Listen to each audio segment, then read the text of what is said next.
बिस्मिल्लाहिर्रहमानिर्रहीम।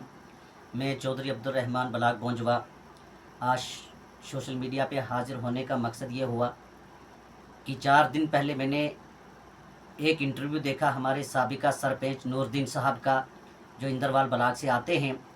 उन्होंने काफ़ी कुछ एलिगेशन सुरुड़ी साहब पे लगाए, जिनकी मैं मजम्मत करता हूँ।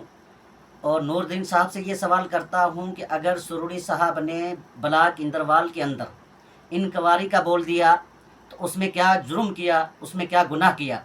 सुनने में ये आया कि बलाग इंदरवाल के अंदर, छात्रों बलाग के अंदर एक आदमी को 30 से 40 हज़ार रुपया पड़ता है मटेरियल का। बाकी आवाम कहाँ जाती है, बाकी आवाम का क्या कसूर है। हालांकि मटेरियल और स्किल्ड और स्टोर वो जॉब कार्ड होल्डर का हक होता है, वो जॉब कार्ड होल्डर को मिलना चाहिए।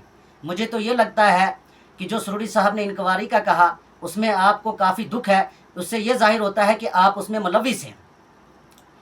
आप कहते हैं कि सुरुड़ी साहब जब तक था तो हमारे इंदरवाल में कोई भला नहीं हुआ। मैं ये कहना चाहता हूँ आपसे कि आज इंदरवाल की, अगर हिंदुस्तान के अंदर नहीं बल्कि जम्मू कश्मीर के अंदर नहीं बल्कि हिंदुस्तान के अंदर अगर इंदरवाल की पहचान बनी है तो सुरुड़ी साहब के आने से बनी है। सुरुड़ी साहब के आने से हमारा इंदरवाल कैसा था और आज कैसा है। दूसरी बात आपने ये कही, जब आपको मीडिया वाले ने ये पूछा कि आप ये बताइए कि सुरुड़ी साहब के जाने से और प्यारे लाल जी के आने से क्या बदलाव आया है, तो आपने ये इल्ज़ाम लगाया कि सुरुड़ी साहब आम आदमी से नहीं मिलते हैं बल्कि बड़े लोगों से मिलता था। मैं आपको ये कहना चाहता हूँ कि जो आज हमारे एमएलए साहब हैं उनका रवैया मैं आपको ये बताता हूँ कि हमारी बलाग बोंजवा के अंदर एक रोड का इशू 1 महीने से बना हुआ है। हालांकि वो जो रोड का इशू बना हुआ है, जो वो रोड जाने के लिए सेंक्शन हुआ है, जिसकी अलाटमेंट हो चुकी है, जिसका ठेका भी ठेकेदार ने पकड़ लिया हुआ है, वो खाली एसटी बरादरी के लिए है और एसटी पॉपुलेशन के लिए वो रोड जाती है, जिसमें एक वार्ड हिंदू गाँव का भी आता है।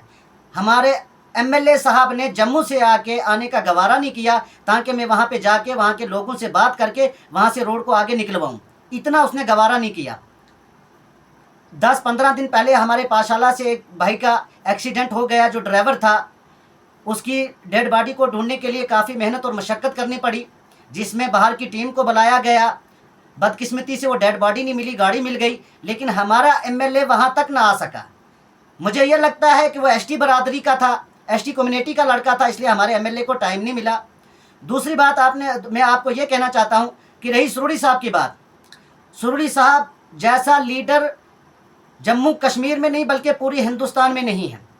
और नूरुद्दीन साहब, आपको भी पता होगा कि सुरुड़ी साहब इंदरवाल छोड़ पूरे जम्मू व कश्मीर के अंदर किसी मजलूम की आवाज़ सुरुड़ी साहब तक पहुँचे तो सुरुड़ी साहब उसका काम जब तक नहीं करेंगे तब तक वो चैन की नींद नहीं सोते हैं।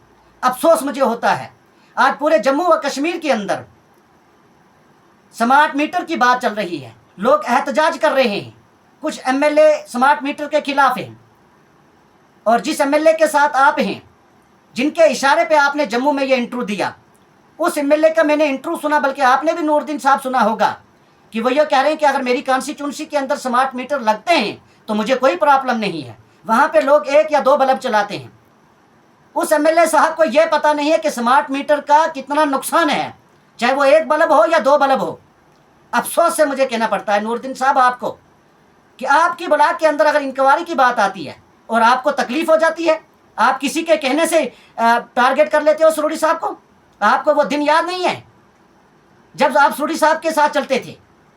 क्या आपको वो दिन नहीं याद है कि जब सुरुड़ी साहब के क्वार्टर में या सुरुड़ी साहब के घर में इंदरवाल के नहीं बल्कि पूरे डिस्ट्रिक्ट किश्तवाड़ के मजलूम आके वहाँ पे रहते हैं, और आपने ये बात कही कि मुझे लगता है कि सुरुड़ी साहब को आरडीडी डिपार्टमेंट से कमीशन चाहिए।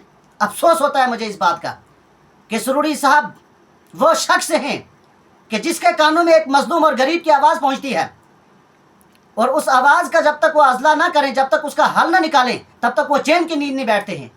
शेम करता हूं मैं आप पे नूरुद्दीन साहब, आपको तो माफ़ी मांगनी चाहिए सुरुड़ी साहब से। मैं इसी के साथ अपनी बात ख़त्म करता हूं। आदाब व सलाम।